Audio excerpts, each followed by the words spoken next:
Estamos de regreso con este espíritu mundialista.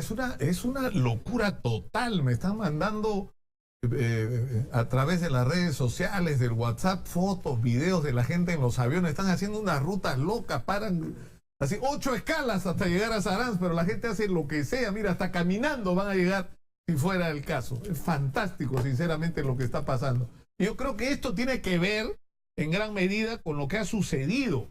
Es decir, ha sido un factor. Uno habla con cualquier jugador de la selección y ellos sienten que la gente los ha acompañado, que la gente ha estado con ellos, que esto es de todos y que ellos son responsables ante esta gente, de no decepcionar a la gente. Eso es fundamental, y en las buenas y en las malas, ¿ah? Yo creo que eso ha sido clave, importantísimo. Antes de seguir adelante, mensajes de nuestros auspiciadores. Estudiar en la Universidad Peruana de Integración Global, UPIC, te permite trabajar en lo que te apasiona con sus 5 carreras profesionales: Ingeniería de Sistemas, Marketing y Negocios Internacionales, Enfermería, Derecho y Ciencias Políticas e Ingeniería Civil. El examen de aptitud se realizará el día 8 de julio. Toma nota, 8 de julio. Para informes e inscripciones, puedes llamar al 275-0500. Repito, 275-0500. UPIC. Excelencia académica para un mundo globalizado. Y ahora vamos, señora Magariño, con nuestra secuencia Primero tu Salud. En Exitosa presentamos Primero tu Salud.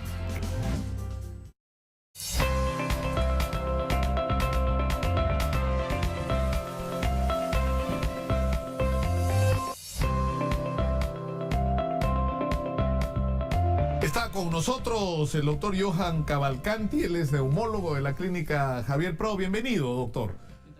Mucho gusto por la invitación. Esto es un momento adecuado para hablar de todas estas enfermedades que se presentan y se agudizan, sobre todo en estos días, ¿no? Es decir, que cuando de repente pasamos de una manera brutal del verano al invierno sin previo aviso, ¿no?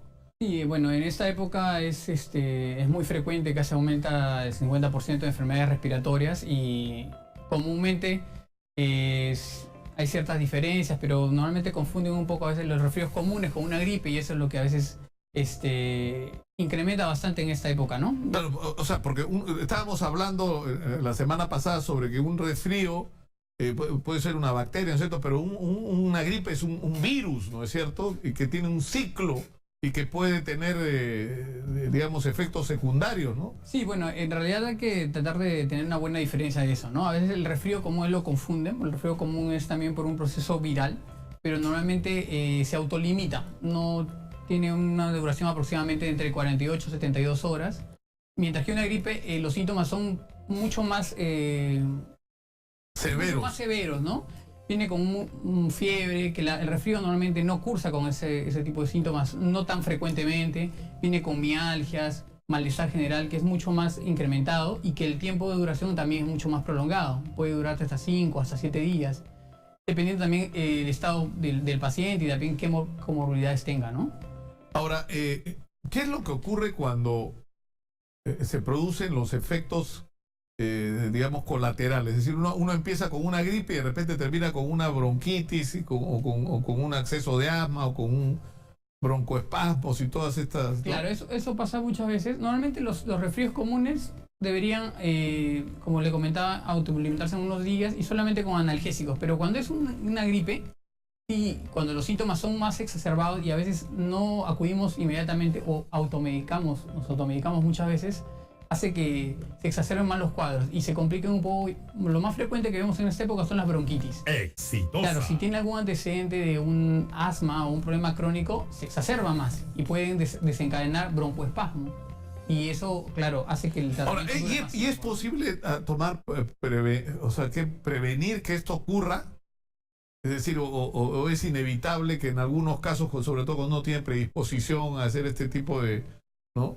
Claro, la única... O sea, ¿qué puede hacer uno para que la gripe no desencadene en una bronquitis, a veces hasta neumonía, ¿no? Claro, en realidad ahorita en esta época que está bien difundido la gripe o las influencias, sí, si no se tratan bien pueden complicarse o sobreagregarse, porque normalmente las resfríos y las bronquitis al principio son virales, y normalmente lo que se complican son con bacterias. Lo que hay que prevenirlo hay medidas generales.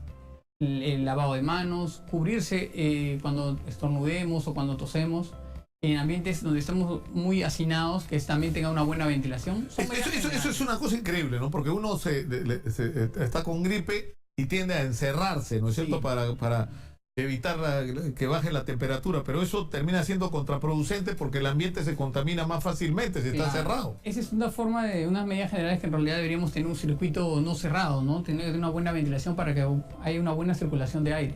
Eso sí nos ayudaría para evitar también el contagio. Eso pasa muy frecuentemente en lugares que son muy cerrados. Normalmente en transporte público es muy frecuente eso. Entonces, son medidas generales que se pueden tomar. Lo otro, el lavado de manos también, que normalmente no lo realizamos. Y eso son medidas que todos lo podemos hacer, pero a veces no lo realizamos.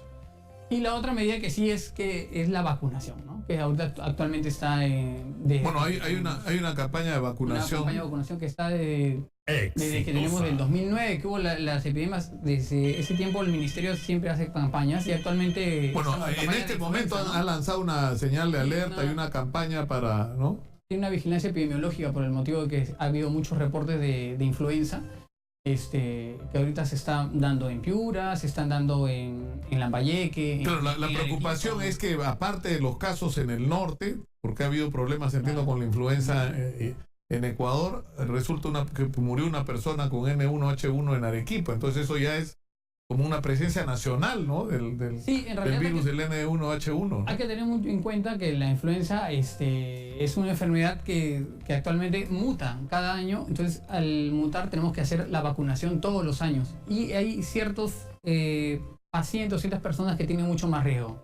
Ancianos mayores de 65 años, niños menores de 5 años, pacientes que tengan alguna comorbilidad o pulmonar, puede ser pacientes con EPOC, enfermedad pulmonar obstructiva crónica, asmáticos, pacientes con alguna enfermedad renal crónica, hipertensos o con falla cardíaca crónica. Normalmente ellos tienen mucho más riesgo de tener una enfermedad de influenza y hacer las formas severas, las cuales llegan a ser neumonías complicadas, llegan a insuficiencia respiratoria o a unidad de cuidados intensivos, que es lo que se está viendo, ¿no?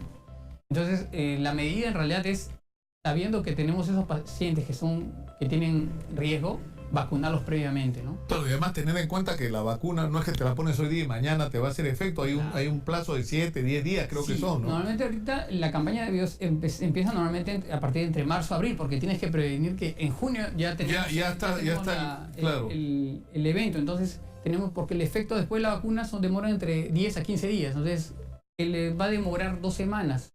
Entonces tienes que prevenirlo antes. Ahorita ya están dándose los casos, o sea, debió ser antes, ¿no? Pero la difusión en Lima es mucho mayor que en provincias, que probablemente por eso ahora se están viendo más casos en provincias que antes no se veía tanto. Ahora, hay mucha gente que le tiene miedo a las vacunas, dice que puede tener efectos secundarios, pero yo hace años que me vacuno contra la influenza, incluso este año me ocurrió un problema porque me pasé por un mes y como yo estoy entrevistando todos los días gente, tengo contacto cotidianamente con muchas personas, o sea, alguien me trajo para acá la influenza B, ¿no? Todo es por vía respiratoria, ¿no? Entonces en realidad el gran inconveniente, bueno, en las vacunas no hay mucho efecto en realidad adverso actualmente. Lo único que tengas pues alérgico que está escrito, ¿no? Al huevo y alérgico a algunos medicamentos como la neomicina, algunos aminoglicosidos, pero son muy raros. Normalmente la vacuna tienes que poner cuando estás bien, o sea, no cuando estás... No cuando estás resfriado, ahí, o con gripe, ahí no tiene ningún sentido, ahí puede ser incluso contraproducente, ¿no? Claro, puedes desarrollar los síntomas mucho mayores, ¿no? Tenemos, doctor Cavalcanti, llamadas del público en la línea, si usted lo permite.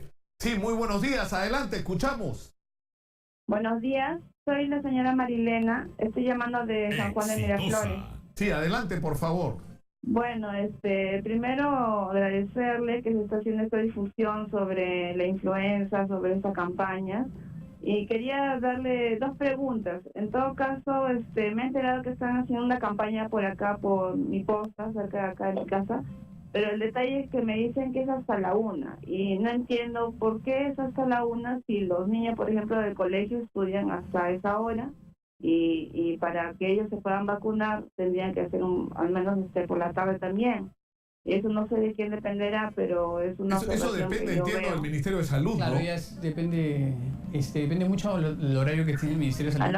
¿Aló? Sí, la escuchamos. Sí, bueno, y mi segunda Eso es una pregunta, era, sí, la segunda. sí, lo que quería saber era si las vacunas que están poniendo aquí en la posta, ¿qué diferencia hay con las que, por ejemplo, se vacunan en los particulares, que sus costos son 150, 200, incluso más?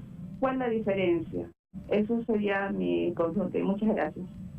Bueno, con respecto a lo del horario, en realidad no depende mucho, depende ya mucho del ministerio, ¿no? Porque tiene ciertos horarios para lo que es vacunación. Pero con respecto a las diferencias, en costos varían de los lugares, pero en realidad la mayoría de la vacuna que está el 2018, que actualmente están haciendo, te cubre 4 cepas y las que generan mucho mayor mortalidad en ciertos pacientes.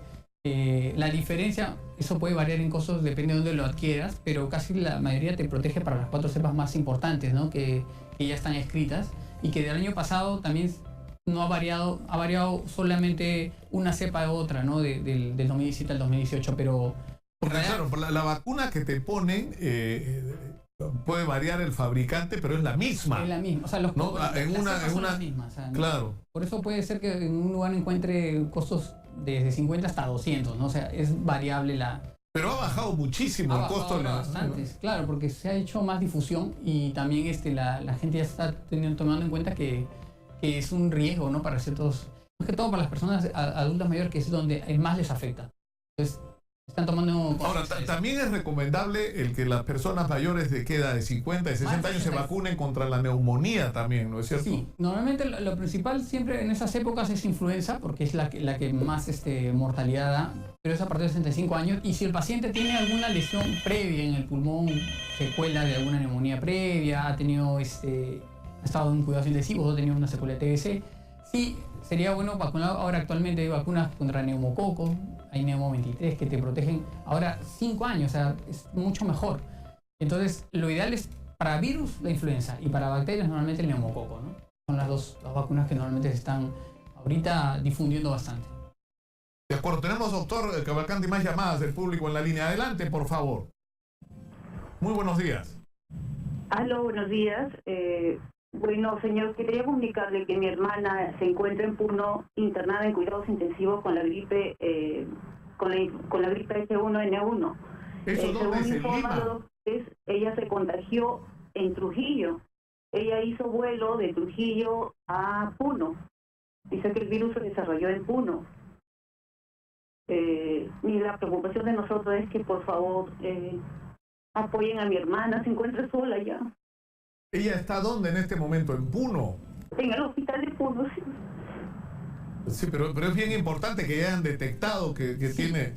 Ahora, ¿qué es lo que se hace cuando una persona, como el caso de la hermana de la señora? Tiene los síntomas que les mencioné, que son síntomas generales con congestión, viene con fiebre, viene con disnea, muchas veces falta de aire, progresiva, entonces, y ya teniendo el antecedente de alguna comorbilidad, bueno, lo ideal es hacer el diagnóstico precoz, ¿no? Y un hisopado faríngeo que ahora actualmente se hace en todos lados, te detecta rápido, en menos de 3-5 días sale el resultado. O sea, pero ya teniendo siempre la predisposición de uno pensar primero el diagnóstico, sacar la muestra y ya después iniciar el tratamiento, ¿no? Ya esperando ver qué tipo de influenza es, ¿no? Normalmente ahorita la que normalmente tenemos es la H1N1 y la otra es H3N2, que en el 2017 había aumentado más. Y actualmente los casos que se están dando son más H1N1, que se están reportando actualmente. Entonces, si está ya en cuidados intensivos, probablemente ya ha hecho alguna infección sobreagregada, bacteriana, tal vez ya ha comprometido mucho más la parte respiratoria. Y claro, el tiempo de evolución, el periodo, como le mencionaba, demora más de una semana. Entonces, si se puede detectar precozmente en la primera semana sacar la muestra, se puede aislar. Si lo hacemos tardíamente, probablemente no lleguemos a detectar De acuerdo. ¿no? Tenemos más consultas de nuestro público. Adelante, por favor. Muy buenos días. Escuchamos. Aló, muy buenos días. Sí, adelante. Muy buenos días. Bueno, soy la profesora María Angélica y bueno, estoy preocupada con este tema porque en primer lugar, bueno, estoy enterada que en el hospital de Villa Salvador de emergencia hay una niñita ya de 3 años infectada, está con la bacteria o el virus que le llaman ahorita de la H1, la N1. Y por otro lado, yo trabajo en Villa Salvador también, entonces para mí es preocupante con los niños de inicial ahorita, porque el Estado no entra a todos los colegios iniciales a prevenir justamente hacer las vacunas, tanto en el nivel mañana como en el nivel tarde, ¿no? Y por otro lado, la segunda pregunta que quería hacerle es con respecto a mi mamá que tengo, de 73 años, ella también puede ya vacunarse constantemente porque está ahí delicada como sufre diabetes y me preocupa, ¿no? Entonces, ¿hasta qué punto es la vacuna contraproducente o no hay ningún problema que pueda ocasionarle, ¿no? en su salud? Bien, con respecto a lo de la... Pero principalmente, Sí. por favor, con lo respecto a los niveles iniciales, yo le voy a pedir al Ministerio de Salud Claro, que entre a los colegios porque el frío es terrible. Yo tengo muchos niños de 4 años que ya se encuentran ahorita con gripe nada más. Imagínense si esa enfermedad que está en el hospital cerca de emergencia va a salir y va a proliferar de repente hacia la tercera zona, segunda zona. Entonces yo quisiera por favor que tomen en cuenta esto. claro que sí. Muchas gracias por llamar, señora. Sí. Bueno, actualmente ya el Ministerio ha hecho la alerta epidemiológica y está difundiendo ahorita la vacuna en varios lugares, ¿no? Normalmente a los más vulnerables, como les mencionaba. Entonces están haciendo la vacunación de forma extensiva. Lo más probable es que puedan llegar a los colegios también ahora lo más pronto posible, pero siempre previa a evaluación, ¿no? Para antes de darle una vacunación sin una evaluación o sin una evaluación médica para poder tener la seguridad de... Claro, lo que está claro es que si ya tienes detectados, por ejemplo, solo en estas llamadas, estamos hablando del norte, que ya se habían hecho reportes, una muerte en Arequipa, casos en Villa El Salvador, una señora que viajó de Trujillo a Puno, pero que hizo la enfermedad en Puno, quiere decir que ya está el virus allá también, ¿no es cierto? Porque esta señora inevitablemente ha estado en contacto con otras personas, sobre todo se ha bajado en un avión, ¿no? Entonces... O sea, ahí va a haber que ir a buscar a las personas a vacunarlas y sobre todo, como usted dice, a las poblaciones más vulnerables. Y para empezar, a los colegios, como pide la señora. Y tiene mucha razón, ¿no? O sea, tenemos que ir a los lugares donde vamos a encontrarlos y tenemos que ir a buscarlos, no esperar que lleguen, ¿no? Nosotros ir. Sí, tenemos, doctor Cavalcanti, por favor, otra llamada de nuestro público. Adelante. Muy buenos días, escuchamos. ¿Aló? Buenos días, adelante, por favor. Buenos días. Quería saber si una persona que tiene enfisema se puede vacunar. Enfisema pulmonar. Eso es lo que le mencionaba justo en los pacientes que tienen que vacunar son los que tienen alguna comorbilidad o una enfermedad crónica. Y dentro de ello está la enfermedad pulmonar obstructiva crónica, que está dentro de lo que es el enfisema pulmonar. Ese paciente sí tiene que vacunarse. No es que no puedo ir, sino lo que se recomienda es que se vacune. Porque él sí tiene mucho más alto riesgo de que haga una enfermedad y sí pueda complicarse. Entonces, ese sí está indicado de que se tiene que vacunar. O sea, anualmente tiene que vacunarse. O sea, el enfisema es uno de las enfermedades. Así como la diabetes que mencionaron hace un momento, la diabetes también es una enfermedad que inmunodeprime y también genera mucho más riesgo de que tengas una influencia más severa, ¿no? Y que hagas más complicaciones. Casi la gran mayoría de pacientes que llegan a unidades de cuidados intensivos y que fallecen son los que tienen una comorbilidad. Tienen que tener una diabetes, una enfermedad obstructiva crónica, un asma, tiene que tener alguna comorbilidad. Vamos a recibir, si lo permite la producción, una llamada más de nuestro público. Adelante, por favor, escuchamos. Muy buenos días. Buen día, Nicolás. Un saludo a tu invitada y honor. Doctor, una consulta. Yo tengo mi mami de 72 años, que parece de 50 años. Tengo mi niño de 7 años. Ellos ya tendrían que vacunarse, ese es uno. Dos, yo tengo 46 años, yo también tendría que vacunarme. Y tercero, me uno al pedido de la docente que llamó y solicitó que por favor lleven a los colegios. Mi niño está en un colegio estatal y no van a hacer las vacunas por no nos menciona. ¿Por qué? Porque ellos dicen que es un colegio muy pequeño y tal vez que el Ministerio de Educación no manden allí. Está al frente del Estadio Nacional, es el colegio Víctor Andrés de la Unde, y no mandan, porque según ellos dicen que como es un colegio tan pequeñísimo y tiene solamente 150 alumnos, por eso es que no mandan. Gracias. No, muchas gracias. O sea, primero reiterar sobre quiénes tienen que vacunarse. En general, se recomienda que todos se vacunen, pero sobre todo las poblaciones más vulnerables. ¿no? Las que mencionamos hace un momento: menores de 5 años, mayores de 65 años, enfermedades pulmonares obstructiva crónica, asma, enfermedades renales, hipertensos, diabéticos, obesos, que también es muy frecuente en los pacientes obesos. Claro, pero no, que no se malinterprete. No es que si el niño tiene más de 5 años no se tiene que vacunar. No, sí se tiene que vacunar. El problema es que Si no se vacuna estas poblaciones más vulnerables y le da el N1, las posibilidades de que la enfermedad se agrave son mucho mayores. Claro. En esa población vulnerable es mucho más frecuente que puede ser mucho más grave la enfermedad. Pero la recomendación es que todo el mundo a vacunarse, ¿eh? Todo el mundo. Señora Magariño, hay que traer mañana a la ministra de Salud, por favor. Habíamos quedado con ella desde la semana pasada que íbamos a lanzar la campaña y ya no podemos esperar que los casos avancen. Están reportando. Bueno, que venga alguien del Ministerio de Salud. Yo me vacuno acá en vivo y en directo para estimular a la gente a la que la haga, porque hay gente que le tiene miedo a las vacunas. Píranle el miedo a la vacuna. El gran problema, a veces piensan de que si se vacunan ya no van a tener más infección, y eso es mentira. O sea, te protege contra las enfermedades mortales, las más graves, y te puede dar los síntomas, pero ya no son tan severos. Eso es lo que me diría. Ha estado con nosotros el doctor Johan Cavalcanti de la Clínica Javier Prado. Muchas gracias por estar con nosotros, neumólogo especialista en estos temas. Y yo creo que ha sido muy ilustrativo. Terminamos con nuestra secuencia. Primero tu salud. En Exitosa hemos presentado Primero tu salud.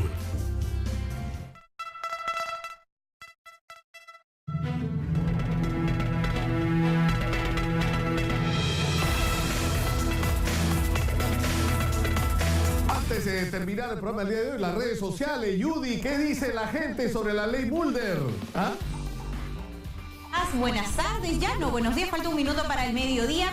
Y también un saludo para toda nuestra audiencia. Efectivamente ha sido el tema de la mañana y se está también, algunos ataques se están produciendo en el Congreso de la República. Vamos a revisar rápidamente los comentarios en las redes sociales. Marita nos dice, si tengo una panadería y el Estado me compra casi todo el pan, yo voy a estar súper. Pero si el Estado me deja de comprar, ahora voy a tener que ir a todas las esquinas a ofrecer mis panes si es que quiero vivir de ese negocio. Nadie me prohíbe vender, solo que ahora la voy a sudar, dice Marita. Nos da un claro ejemplo de lo que opina respecto a la ley Mulder. Por otro lado, Cecita nos dice, el derecho a la libertad de información no debería ser gratuito. ¿Por qué nos debe costar 1 millón de soles diarios a través de publicidad estatal? Se pregunta Cecita. Diego Lazo dice, desde el Congreso se vienen cocinando varios proyectos de ley Mordaza. No solo la ley Mulder contra la prensa, existe otra propuesta para censurar el cine, dice Diego Lazo.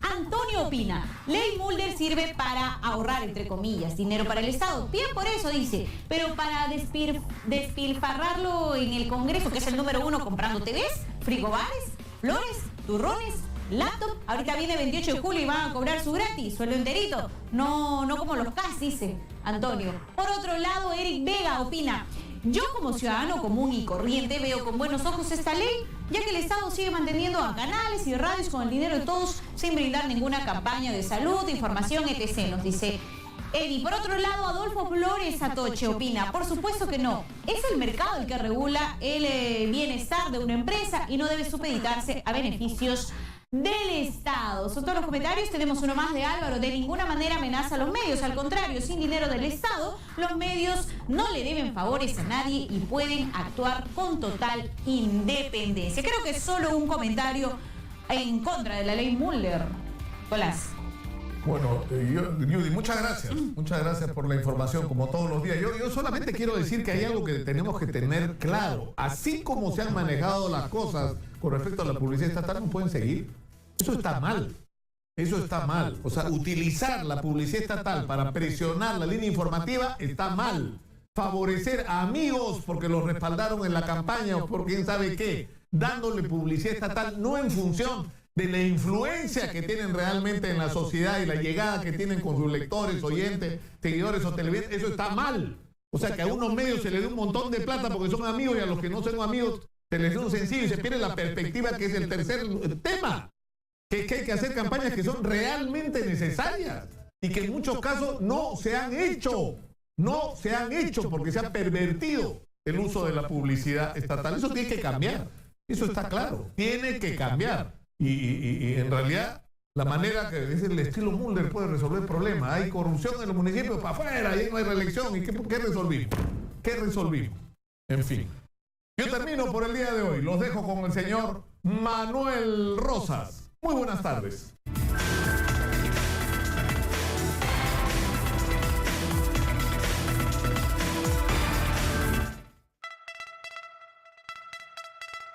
Hemos presentado Nicolás Lucar en Exitosa.